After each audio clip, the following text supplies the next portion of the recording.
পুনৰ নমস্কাৰ দিলো সমূহ অসমৰ অংগনবাদী কৰ্মী সহায়িকা বান্ধৱীসকল প্ৰথমতে আপোনালোকক সংগ্ৰামী অভিনন্দন জনাইছো লগতে হঠাতে আমি ফেসবুক লাইভত আহিব লগা হল এইটো কাৰণত যোৱাকালি মন্ত্ৰীৰ কক্ষৰ পৰা আমাক মাতা হৈছিল বিভিন্ন সমস্যাৰ আজিৰ ওপৰত আমিতো হাবুদাবু খাই আছো সেইটো কাৰণত আমিও ততাতয়া কৰি অসম ৰাজ্যিক অংগনবাদী কৰ্মী আৰু সহায়িকা সন্থাৰ এটা সজাতি দলে মন্ত্ৰীৰ কক্ষত আলোচনাত বহিলো আৰু তাত উপস্থিত আছিল মাননীয় আমাৰ ডিপাৰ্টমেন্টৰ মাননীয় সঞ্চালক গৌৰী শংকৰ শৰ্মা ছাৰ আৰু অভিজিত সিনহা ছাৰ উপস্থিত আছিল বাইদেউৰ সৈতে গতিকে তাতে আমাৰ আলোচনা হল এক নম্বৰ আলোচনা হল আমাৰ যি একত্ৰীকৰণ কৰা কৰ্মী আৰু সহায়িকা সকলৰ মানে সেৱাত কিবা বিজুতি ঘটা বুলি মানে উৰা বাতৰি উলা বুলি কম নে কি কম এটুত মানে আমিও বেয়া পাইছিলো যে যদি এইটো হয় তেতিয়া হলে বৰ বেয়া হ'ব সেইটো কাৰণত বাইদেউৰ লগত প্ৰথমতে আলোচনা হল যে এইটো কি ব্যৱস্থাত আছে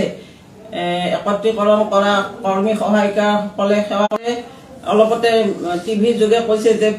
50% দিয়া হ'ব আৰু কিন্তু গ্ৰেজুৱেচন থাকিব লাগিব বুলি ঘোষণা কৰিছিল তো এইটো ক্ষেত্ৰত আমি মানে অসম ৰাজ্যিকৰ নেতৃবৃন্দই অলপ ইতস্ত বোধ কৰিছো এইটো কাৰণতে আমাক 2016 চনত যেটো সুপাৰভাইজাৰ নিযুক্তি হল তাতে মেট্ৰিকুলেট ছোৱালীয়ে 10 বছৰ অৰ্হতাত সুপাৰভাইজাৰ হৈছিল কিন্তু এইবাৰ আৰু কিয় মানে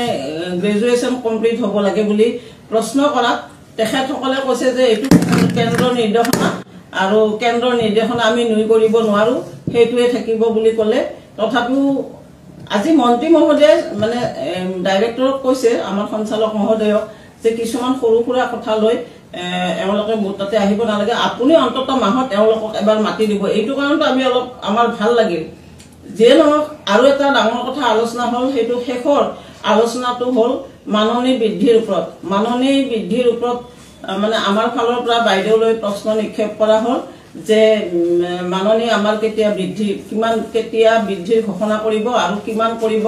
তেতিয়া বাইদেউয়ে কৈছে যে অইনক যিমান দিছে চৰকাৰে তাতকৈ আপোনালোকক অলপ হলেও বেছি দিব আৰু অহা অক্টোবৰ মাহৰ 2 তাৰিখে ঘোষণা হ'ব ইতিমধ্যে আমাৰ 50 বছৰ হ'ব গতিকে 50 বছৰীয়া হয়তো আইসিডিএছৰ জন্ম দিৱসৰ দিনাখনে এইটো ঘোষণা কৰিব গতিকে একেবাৰে আলোচনা বেয়া হোৱা নাই তাৰোপৰি বিভিন্ন সমস্যা অংগনবাদী কৰ্মী সহায়িকাৰ আছে এই সমস্যা সমাধানৰ কাৰণে আমাৰ অসম ৰাজ্যিক অংগনবাদী কৰ্মী আৰু সহায়িকা সন্থাই যত পৰনাস্তি চেষ্টা কৰি আছে সমস্যা সমাধানৰ কাৰণে লগতে 9 জুলাইত যে দেশজোৰা আমাৰ কাৰ্যসূচী এটা ৰখা হৈছে মই বিনম্ৰতাৰে অনুৰোধ জনাইছো অসমৰ সকলো প্ৰান্তৰ কৰ্মী সহায়িকা বান্ধৱীয়ে আমাৰো দাবী আছে এই দেশজোৰা কাৰ্যসূচীত সকলোৱে যাতে দলে বলে আহি কিনে মানে আমাৰ এই কাৰ্যসূচীটো সফল হোৱাত সহায় কৰে মই এইখিনিকে অনুৰোধ ৰাখিছো লগতে মোৰ লগত আমাৰ ৰাজ্যিক সংগঠনৰ সম্পাদিকা আছে তেওঁ দুখাৰমান ক'ব ধন্যবাদ নমস্কাৰ আমি অসম ৰাজ্যিক অংগনবাদী কৰ্মী সহায়িকাই পুনৰবাৰ ফেসবুক মাধ্যমেৰে সমূহ অংগনবাদী কৰ্মী সহায়িকালৈ বাৰ্তা লৈ আহিছো আমি সংগ্ৰামী অভিনন্দন জনাইছো আমি দীৰ্ঘদিনীয়া দাবীৰ ফলত আজি সন্মানীয় মহিলা আৰু শিশু কল্যাণ মন্ত্ৰী অজন্তা নেওগ বাইদেউৰ লগত আমি আজি 11 জনীয়া বিষয়ববীয়া গ্ৰুপে আলোচনাত মিলিত হৈছো আলোচনা আছিল আমাৰ বিভিন্ন সমস্যাৰ ওপৰত বিশেষকৈ যি কেন্দ্ৰবিলাক একত্ৰীকৰণৰ ফলত হোৱা সমস্যা হৈ আছে আমাৰ বান্ধৱীসকলে ভুক্তভোগী হৈ আছে সেই সমস্যা কথা আমি যোৱা 3 তাৰিখে আমাৰ সঞ্চালক মহোদয়ক জনাব গৈছিলো সঞ্চালক মহোদয়ে ক'লে যে মন্ত্ৰী মহোদয় আপোনালোকে লগ ধৰক জনাওক সেই সূত্ৰে আমি যোৱা 9 জুনত আমি এখন আবেদন পত্ৰ দিয়া হৈছিল সেই আবেদন পত্ৰ সেইদিনা আমি লগ পোৱা নাই সন্মানীয় মন্ত্ৰী মহোদয়ক আমি তেখেতৰ লগত সাক্ষাৎ কৰাৰ কাৰণে এখন আবেদনো আমি দি আহিছিলো তাৰ ভিত্তিত আজি তেখেতসকলে আমাক মাতিছে আলোচনাত আমি 11 জনে মিলিত হৈছো একত্ৰীকৰণৰ বিষয়ে প্ৰথম আমি আলোচনাত আনিছো। এই একত্ৰীকৰণৰ ফলত যি সমস্যা হৈছে আমি সমগ্ৰ অসমৰ 33খন জিলাৰে আমি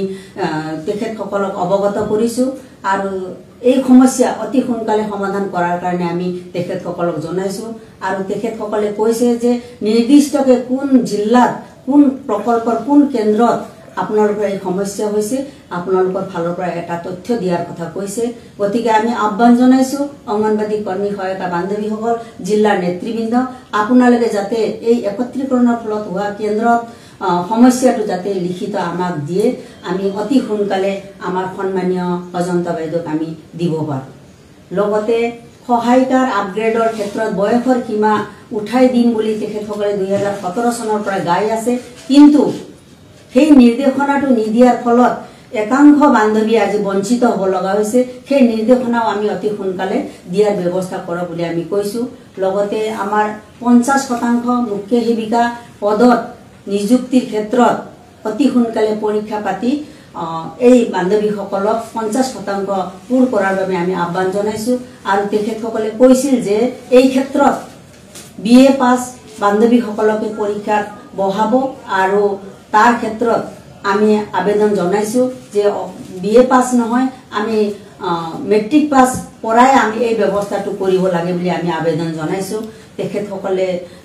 এই ক্ষেত্ৰত কৈছে যে এইটো কেন্দ্ৰীয় চৰকাৰৰ দাবী, কেন্দ্ৰীয় চৰকাৰৰ সাৰ্কুলাৰ, গতিকে আমাৰ কৰিব লগা একো নাই বুলি জনাইছে তেখেতসকলে। কিন্তু আমি